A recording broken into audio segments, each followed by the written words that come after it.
getting some breaking news in the investigation into the disappearance of Nancy Guthrie. I wanted to talk a little bit about hopelessness, and I wanted to talk about whether this case has stalled, because there's been a lot of talk from the department that they got nothing, they're out of leads, and they're just, running down every lead, but haven't got enough information even to scrape together enough for probable cause for a warrant, and don't expect raids. I mean, that's been kind of the word, which is very, very upsetting. And it leads to hopelessness. But I've got information for you tonight that I think will make you feel different and will give you hope, right? We are getting breaking news in the investigation into the disappearance of Nancy Guthrie. Right now, evidence exists that may have been overlooked. Not on the doorbell camera, not in the blood found on the porch, not in the ransom notes or the Bitcoin wallets or the gloves discovered 2 miles from the home. On the ground, in the decomposed granite of the circle driveway at the front of her Catalina Foothills property. Tire impressions left by a vehicle staged at the exact location a former FBI Evidence Response Team agent has identified as the most operationally logical exit point for this abduction. Before we go any further, if you believe Nancy Guthrie deserves justice, hit that like button right now and subscribe to True Crime Case Study. We investigate what others miss. We ask the questions that need answers, and we never stop until the truth comes to light. Your support keeps this channel bringing you the facts that matter. Decomposed granite is extraordinarily difficult to process forensically. The preservation window is narrow. Every vehicle that enters or exits a property disturbs the granular surface. Every foot of traffic shifts it. Every hour that passes without specialized equipment and proper technique on that specific surface is an hour the evidence degrades. Maureen O'Connell, a career FBI forensic agent, sat down with investigative journalist Brian Enton on day 67 of this investigation and said something on the record that no other coverage has given the attention it deserves. She watched the drone footage of Nancy Guthrie's property. She looked for the forensic work that should be visible if that surface was processed the way the situation demanded, and she did not see it. Tonight, we go through exactly what that means, what the surface science tells us, what proper technique reveals, and what a single well-recovered tire impression from that driveway could have told investigators about the vehicle and the people who took Nancy Guthrie. To understand the weight of what you are about to hear, you need to know exactly who Maureen O'Connell is. This is not a commentator offering opinions from a studio 1,000 miles from Tucson. This is not a retired officer filling airtime with generalities. This is a specific practitioner with a specific professional background making a specific on-the-record assessment about a specific piece of physical evidence. And that distinction changes everything about how her words should be received. Maureen O'Connell was a special agent with the FBI's Evidence Response Team, the ERT, the FBI's dedicated forensic unit called in for the most complex, the most sensitive, the highest-stakes crime scene processing in the country, presidential events, mass casualty incidents, federal crimes where the evidence is so critical and so fragile that a single procedural error is not just an embarrassment, it is a case-ending failure. ERT agents go through specialized training that covers blood spatter analysis, digital forensics, latent print recovery, and trace evidence collection. And within that world, tire impression analysis is not a footnote. It is a core forensic discipline. ERT agents are trained to find, photograph, preserve, cast, and analyze tire impressions in conditions ranging from the straightforward to the deeply complicated. She was not a detective. She was not a profiler. She was the person who got on her knees at crime scenes with brushes, with cameras, with oblique lighting rigs, and coaxed evidence out of surfaces that looked like nothing to everyone else. Brian Enton sat down with her on day 67. She watched the drone footage of Nancy Guthrie's property, and she looked at it the way she was trained, not at what was dramatic, not at what was immediately visible, at what forensic process was present on that scene, at what should be there and was not. Let's orient to the property because the driveway detail is about to carry significant forensic weight. Nancy Guthrie's home has what is commonly called a circle driveway, a curved, looping driveway at the front of the property that allows a vehicle to pull in, loop around, and exit without reversing. Practical, common across the American Southwest. Most of the time, just a driveway, but from a purely tactical standpoint, it is something else entirely. A circle driveway is designed for convenience, but it is also designed for a quick exit. Pull in, do what you need to do, Leave forward facing at speed. No reversing down a residential street where someone might see you. No three-point turn in the dark. No awkward maneuvering in a compromised position. Full visibility forward. Gone. If someone was planning to remove Nancy Guthrie from her home quickly, quietly, against her will, in a way that minimized the time the vehicle spent exposed on a public street, a circle driveway is exactly where you would stage that vehicle. O'Connell told Brian Enton directly on day 67 that the circle driveway is where she believes the vehicle that transported Nancy was positioned. Her exact words, "Circle driveway is where I think the car pulled up to get her." She noted the back doors were gated, but something caused the plan to change. Her professional assessment, the driver came up on the circle driveway instead, and they went out the front door. Part of the plan was to remove Nancy via the front door. This is not a casual opinion from someone who watched drone footage and had a thought.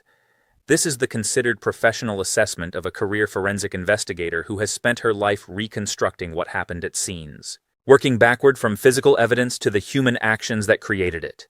The immediate question is why the front? The back of the property was gated, more concealed, less visible from the street, the kind of exit point you would expect if someone wanted to move a person without being seen. But something changed. Something forced the people who took Nancy to abandon that plan and exit through the front door instead. What was it? Was someone home who should not have been? Was there a lock they could not bypass? Was there a timing issue? A witness? Something unexpected that required an immediate pivot? We do not know. But what we do know is this. The fact that the plan changed tells us the people who did this had a plan to begin with. They had thought through the property. They had identified entry points and exit points. They had made decisions about how to move Nancy from inside the house to a vehicle. And when the situation on the ground did not match what they expected, they adapted. That is not the behavior of someone acting on impulse. That is the behavior of someone who prepared. And if they prepared, they left evidence. The question is whether that evidence was recovered the way it needed to be. O'Connell's concern centers on the surface of that circle driveway, decomposed granite. It is a common landscaping material in the desert Southwest. It looks like compacted dirt. It drains well. It is easy to maintain. But forensically, it is one of the most challenging surfaces to process for tire impressions. Decomposed granite is not pavement. It is not concrete. It is granular. Every tire that rolls over it presses the individual particles into a pattern. But those particles do not stay locked in place. Wind moves them. Foot traffic shifts them. Additional vehicles overlay new impressions on top of old ones. The material itself does not hold detail the way soil does. It does not freeze a pattern the way mud does. It captures a moment, and then that moment begins to fade immediately. The preservation window for tire impressions in decomposed granite is extraordinarily narrow. The longer you wait, the more the surface degrades. The more traffic crosses it, the more the original impression is destroyed. If you do not document and preserve those impressions within hours, not days, hours, you risk losing them entirely. The technique for recovering tire impressions from decomposed granite requires specific equipment and specific expertise. The primary tool is oblique lighting. Oblique lighting means positioning a light source at a low angle to the surface so that shadows fall into the depressions created by the tire tread. Those shadows reveal depth and detail that would be invisible under overhead lighting or natural daylight. Without oblique lighting, a tire impression in decomposed granite can look like nothing, just disturbed ground. But under the right light, at the right angle, the tread pattern emerges. You also need calibrated scales placed next to the impression before you photograph it. Scales allow forensic analysts to measure the width of the tire, the depth of the tread, and the spacing of the pattern. Those measurements can be compared to tire databases to identify the manufacturer, the model, and in some cases, the specific vehicles that use that tire. Once the impression is photographed under oblique lighting with scales in place, the next step is casting. Casting means pouring a material, usually dental stone or a similar compound, into the impression to create a three-dimensional replica. That cast preserves the fine details of the tread. It can be examined in a lab. It can be matched to a suspect vehicle. It can be introduced as evidence in court. All of this has to happen fast. Every hour that passes, every vehicle that drives over that surface, every person who walks across it degrades the impression. If you wait too long, there is nothing left to cast, nothing left to photograph, nothing left to analyze. Maureen O'Connell watched the drone footage of Nancy Guthrie's property. She looked for the signs that this process had been done, the equipment that should have been staged around the circle driveway, the lighting rigs, the scales, the protective barriers that should have been placed to keep foot traffic and vehicle traffic away from the impressions. She looked for the evidence that someone had recognized the forensic value of that surface and had acted to preserve it. And she did not see it. That does not mean the work was not done. Drone footage is limited. It shows what the camera sees from the air. It does not show every detail on the ground. It is possible that the forensic processing happened in a way that was not visible from the drone angle. It is possible that the impressions were documented and cast before the drone footage was taken. It is possible that the investigators on scene recognized the urgency and acted accordingly. But O'Connell, with her years of experience processing scenes exactly like this, reviewed the footage and did not see the indicators she would expect. That raises a question. A significant question. Was the tire impression evidence from that circle driveway preserved the way it needed to be? Because if it was not, that is a problem, a major problem. Tire impressions can tell investigators an enormous amount of information. The type of vehicle, the make and model based on tire size and tread pattern, the wear on the tires, which can indicate how old the vehicle is or how it has been driven, weight distribution, which can suggest how many occupants were in the vehicle or whether it was carrying cargo, direction of travel, speed, whether the vehicle stopped or rolled through, whether multiple vehicles were present. In a case like this, where a person was forcibly removed from her home and transported to an unknown location, the vehicle is everything.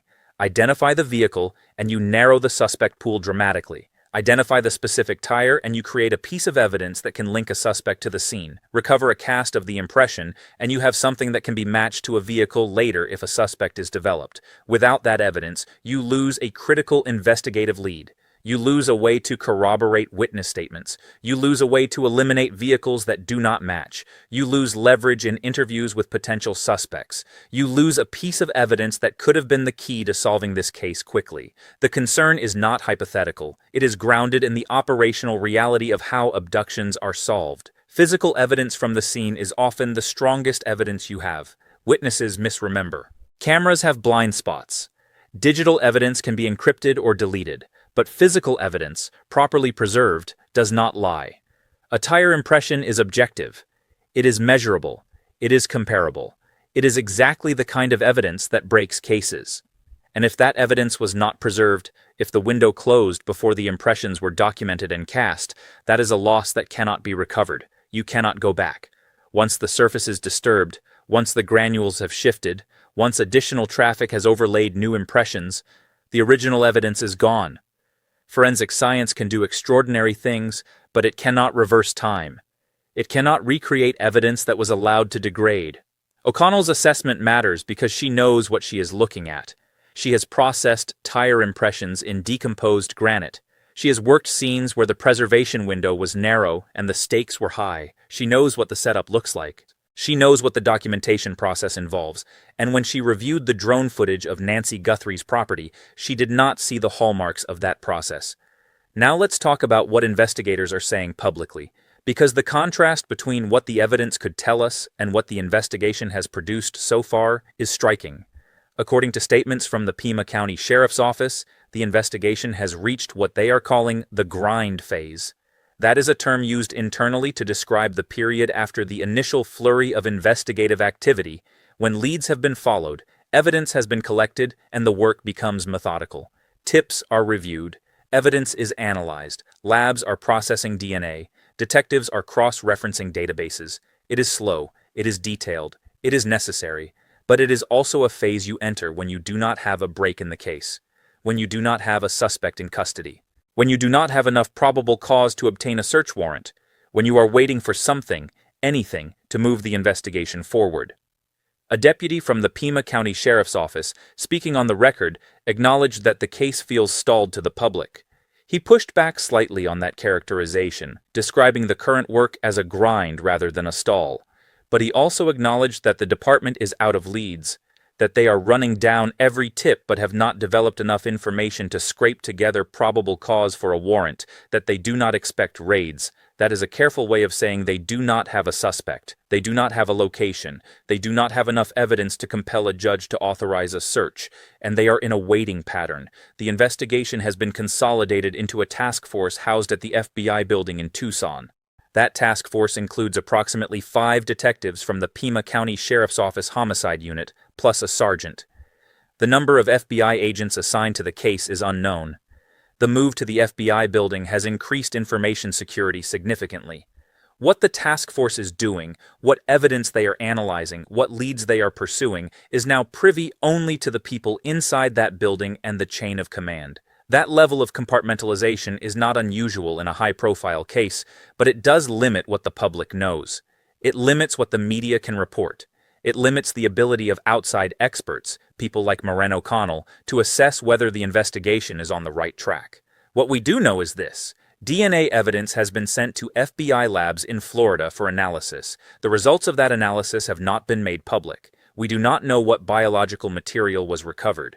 We do not know whether it came from the gloves found 2 miles from the home, from the blood on the porch, or from some other source. We do not know whether the DNA has been matched to a known individual or whether it remains unidentified.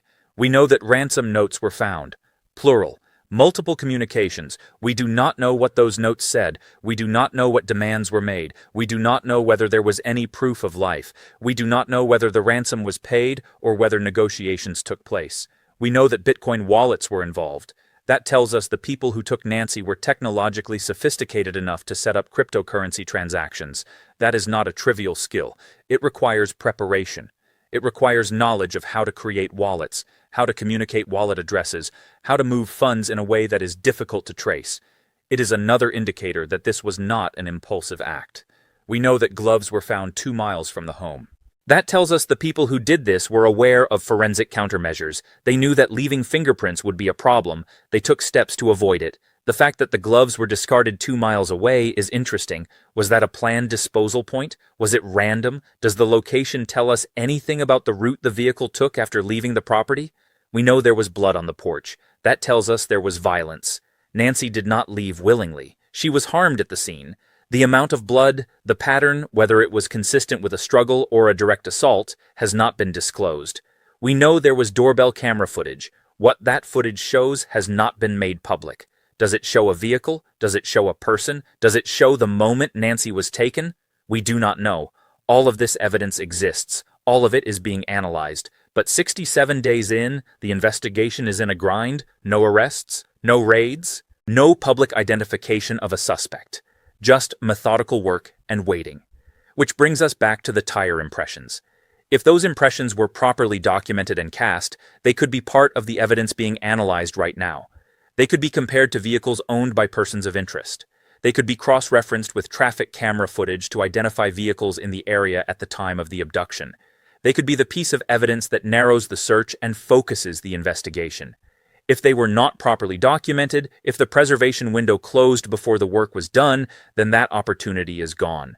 And the investigation is left grinding through tips and waiting on DNA results without one of the most valuable pieces of physical evidence that could have been recovered from the scene. O'Connell's assessment is not a criticism of the investigators. It is a professional observation about what she saw or did not see in the drone footage. It is a reminder of how narrow the window is for recovering certain types of evidence. It is a call to pay attention to the details that matter, because Nancy Guthrie is still missing. 67 days and counting. The people who took her are still out there. The vehicle they used is still on the road, and every day that passes without answers is another day her family waits. If you want to see this case solved, if you want justice for Nancy Guthrie, subscribe to True Crime Case Study right now. Hit that like button, share this video. We are not done with this case. We are going deeper, and in part 2, we are going to show you what happens next. Stay with us. The truth is coming. We know there is a back gate. We have seen reporting on the rear access, the back doors found propped open, the staging theory around the rear of the property. So why is a trained FBI forensic agent pointing at the circle driveway at the front of the house instead? This is where Maureen O'Connell's theory gets operationally specific, and it involves something that at first glance sounds almost too mundane to be significant. A dog. The property adjacent to or near Nancy's home has a dog. and according to O'Connell's analysis of the situation, that dog may have been a direct factor in how this abduction unfolded.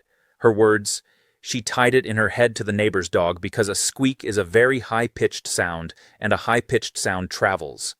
Think about what that means operationally. A quiet, residential neighborhood in Tucson at 2 in the morning. A vehicle parked at the rear of a property. A dog that does not recognize that vehicle, does not recognize the people near it, begins to bark persistently, loudly, in a neighborhood where that sound does not belong at that hour. It gets a curtain pulled back, a porch light switched on, someone stepping outside to see what the dog is reacting to. A planned rear exit depends on silence and darkness. A barking dog destroys both. O'Connell's professional read, something, possibly the dog, caused the people involved to abort the rear plan. The vehicle moved to the front. The circle driveway became the improvised solution, and the front exit left something behind in the decomposed granite that may be the most important vehicle identification evidence in this entire investigation. The backdoor staging theory and the circle driveway theory are not contradictions. They are the same operational picture from two different angles. Either way, the circle driveway is where the vehicle was, and the vehicle left impressions. Here is where the science becomes critical. And this is the part of O'Connell's analysis that has been almost entirely absent from the broader coverage of this case. Nancy Guthrie's driveway is not concrete, not asphalt, not pavers, not any sealed hard surface.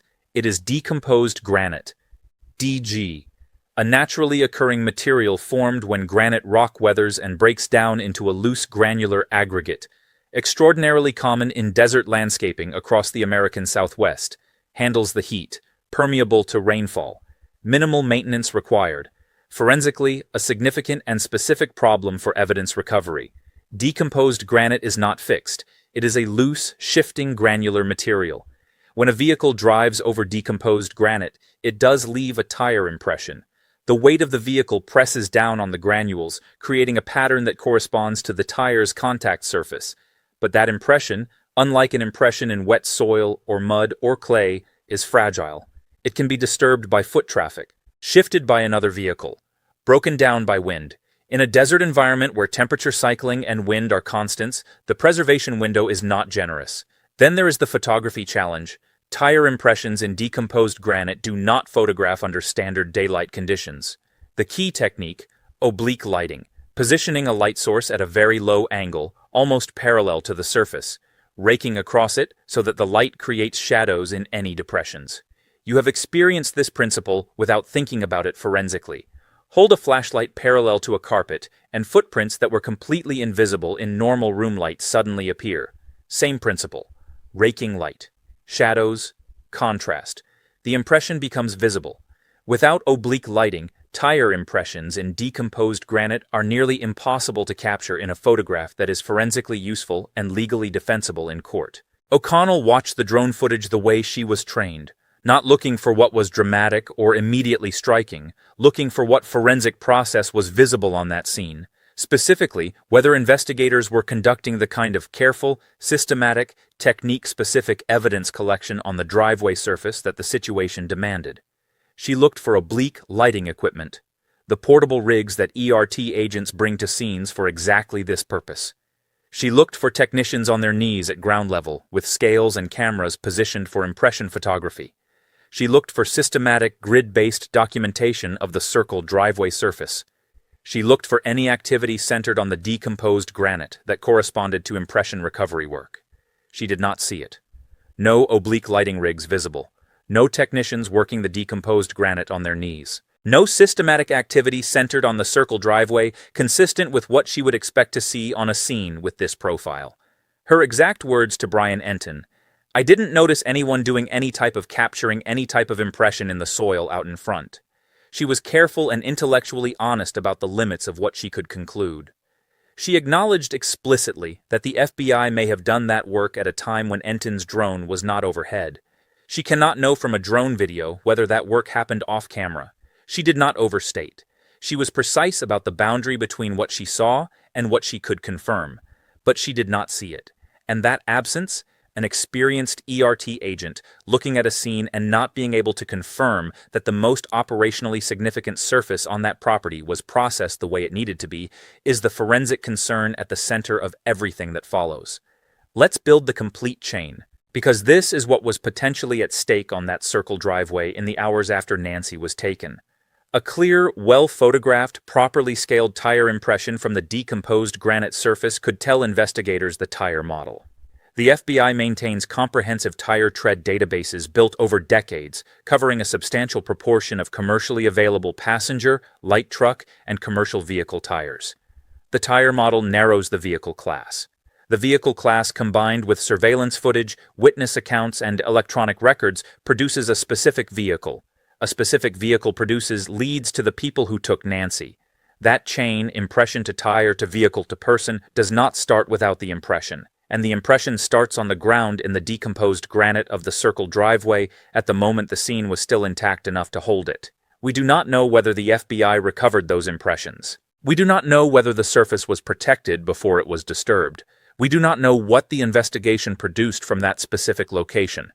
What we know fully and verifiably on the public record is that a named former FBI Evidence Response Team agent made a specific professional forensic assessment about that surface on day 67. She identified the circle driveway as the likely vehicle staging location. She raised the concern about the preservation window on the record, and she has been asking the question ever since. That question deserves to be at the center of how this community understands the physical evidence in this investigation, because if the chain started on that driveway, it started before anyone outside a Florida laboratory was ready to follow it. Think about the tactical picture that emerges when you put all the pieces together. The people who took Nancy Guthrie had a plan. They knew the property layout. They identified the back doors as the primary exit route. They brought tools. They brought a vehicle. They thought through how to move a person from inside the house to that vehicle without being seen. But something went wrong, something they did not anticipate. A neighbor's dog barking at the wrong moment. A sound that carried in the still desert night. A sound that threatened to bring witnesses to windows, to doors, to phones. So they adapted. They moved the vehicle to the front. They used the circle driveway. They exited through the front door. They got Nancy into the vehicle and they left. Fast, forward-facing, no reversing, no complicated maneuvering, just the way a circle driveway is designed to work. And in doing that, they left evidence. Evidence that exists because of the very thing that forced them to change their plan. The improvisation, the pivot, the unplanned use of a surface that holds impressions. That is how cases break. Not always because perpetrators make obvious mistakes, sometimes because they make the best decision available to them in a bad situation, and that decision leaves something behind. The question is whether that something was recovered in time. Decomposed granite does not wait. It does not freeze evidence the way pavement does. It does not lock in detail the way soil does. It shifts. It degrades. It responds to every environmental factor and every human action that touches it.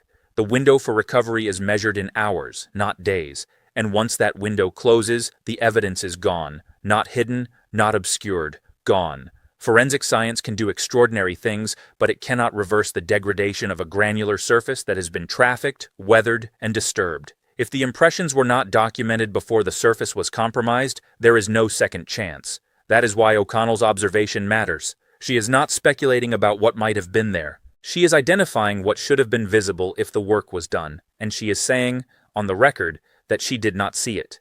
Does that mean the work was not done? No, it means she could not confirm it from the footage she reviewed. That is a meaningful distinction, but it is also a meaningful concern, because if an experienced ERT agent cannot see the indicators of proper processing, that raises a question about whether the urgency of that surface was recognized in real time, and urgency matters. In the first hours after an abduction, every decision about evidence recovery has downstream consequences. Prioritize the wrong surface, and you lose something you cannot get back. Miss the preservation window on a critical piece of evidence, and the investigation loses a tool it might have needed weeks or months later. We are now past day 70. No arrest, no named suspect. The investigation is in what law enforcement calls the grind phase, methodical, careful, waiting on lab results. Processing tips, cross-referencing databases, doing the work that has to be done when you do not have a break. But breaks do not come from waiting. They come from evidence, physical evidence, the kind that ties a suspect to a scene. the kind that eliminates false leads and focuses investigative resources, the kind that builds probable cause for a warrant. Tire impressions are exactly that kind of evidence. They are objective, they are measurable, they are comparable. They do not rely on witness memory or interpretation. They are physical fact, and in a case where the vehicle is the single most important unknown, tire impressions from the point where that vehicle staged could have been the starting point for everything that followed. If they were not recovered, the investigation is left with alternatives: doorbell camera footage that may or may not show the vehicle clearly, witness statements that may or may not be complete, electronic records that may or may not place a specific vehicle in the area, DNA analysis that may or may not produce a match. All of that matters. All of it is being pursued, but none of it replaces the direct physical link between a vehicle and the scene. And that link existed in the decomposed granite of the circle driveway in the hours after Nancy was taken. The FBI is not obligated to disclose what evidence has been recovered. Investigative strategy often requires keeping certain details confidential. That is standard practice. That is appropriate. But it also means the public, the family, and the community do not know what tools the investigation has to work with. We do not know whether the tire impressions were recovered. We do not know whether they produced a match. We do not know whether they are part of the active investigative picture. What we do know is that a career forensic professional identified a concern. She identified it publicly. She identified it specifically. And she identified it in a way that invites accountability. Because forensic evidence recovery is not a matter of opinion. It is a matter of documented technique. Either the surface was processed using oblique lighting and proper documentation, or it was not. Either the impressions were cast and preserved, or they were not. Either the chain from impression to vehicle was built, or it was not. Those are answerable questions. And in a case where a woman is still missing, where a family is still waiting, where a community is still searching for answers, those questions deserve answers. Moran O'Connell is not the only person asking them. She is just the only person with the credentials and the professional background to ask them in a way that cannot be dismissed as speculation. She knows what she is looking at. She knows what the process requires. She knows what the stakes are. And she is willing to say, on the record, that she did not see what she expected to see. That is not an accusation. It is an observation. But it is an observation that matters, because if the most important piece of vehicle identification evidence in this investigation was not recovered, that is a problem that extends beyond this case. It is a problem about priorities, about training, about resource allocation, about whether the people processing scenes in real time have the support and the expertise they need to do the work the way it has to be done. Nancy Guthrie's family has offered $1 million for information leading to her safe return. The FBI tip line is 1-800-CALL-FBI. You can also submit tips directly online. Every piece of information matters. Every detail, no matter how small, could be the piece that moves this investigation forward. If you have seen something, if you know something, if you have any information about Nancy's disappearance, do not wait. Do not assume someone else has already reported it.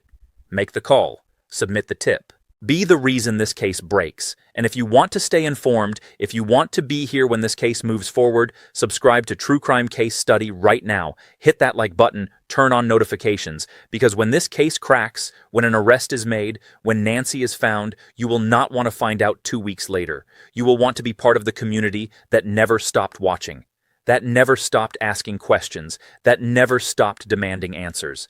Nancy Guthrie is still missing. Day 72 and counting. The people who took her are still out there. The vehicle they used is still somewhere. The evidence that could identify that vehicle may have been on the ground in the decomposed granite of a circle driveway in the hours after she was taken. Whether that evidence was recovered, we do not know, but we know the question has been raised. We know a professional with the expertise to recognize what matters has identified a concern. And we know that in cases like this, the questions that keep being asked tend to be the ones that matter most. One location, one surface, one expert willing to say on the record what no other coverage has examined. The circle driveway at the front of Nancy Guthrie's Catalina Foothills home, paved in decomposed granite, tactically positioned for a quick forward exit, identified by a former FBI Evidence Response Team agent as the likely vehicle staging location for this abduction. A surface with a narrow forensic window. A surface that may have held tire impressions capable of building a chain from a tread pattern to a vehicle class, to the people who took Nancy Guthrie on the night of February 1st. Whether that evidence was recovered, we do not know. Whether the window was protected in time, we do not know. What we know is that Moreno Connell is still asking the question, and in this investigation, the questions that keep being asked tend to be the ones that matter. This case is still moving. Every time a verified development breaks, we will be here. Make sure you are subscribed to True Crime Case Study because when this case cracks, you will not want to miss it. Stay vigilant, stay informed, and never stop demanding justice for Nancy Guthrie.